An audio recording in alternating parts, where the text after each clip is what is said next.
যে আপনারা জানেন যে কালকে অপারেশন ডেভিল হান্ট শুরু হয়েছে এবং ওরই পরিপ্রেক্ষিতে আপনারা জানেন কিছুদিন আগে প্রফেসর ইউনূস জানিয়েছিলেন, একটা মিটিং করেছিলেন একটা সিনিয়র আইন শৃঙ্খলা বাহিনীদের কর্মকর্তাদের সাথে।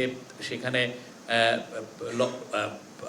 হোম অ্যাডভাইজার ছিলেন, special assistant on home affairs Khodabux Chowdhury ছিলেন। সেই জায়গায় একটা আমাদের ওনার ডিসিশন ছিল যে একটা কমান্ড সেন্টার স্ট্যাবলিশ করা, একটা সেন্ট্রাল, যার ফলে প্রত্যেকটা ল এনফোর্সিং এজেন্সি কে কী কাজ করছে সেটা যাতে খুব ভালো কোঅর্ডিনেট করা যায়। তো আপনারা জেনে খুশি হবেন যে আজকে 6টায় এই কমান্ড সেন্টারটা এটা রোল আউট হচ্ছে, এটা তার কাজ শুরু করছে।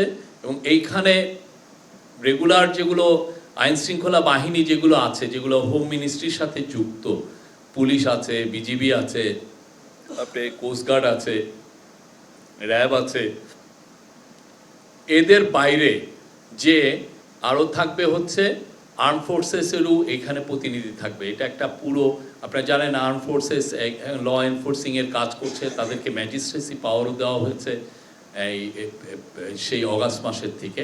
তো আমরা আশা করছি যে এর ফলে বাংলাদেশে আইন শৃঙ্খলা পরিস্থিতি আরও উন্নত হবে এবং খুব কুইক রেসপন্স করা যাবে। পুরো জায়গায় যদি দেখা যায় যে কোনো আইন শৃঙ্খলা পরিস্থিতির অবনতি হওয়ার একটা আশঙ্কা হচ্ছে, সেখানে এই কুইক রেসপন্স করবেন তারা।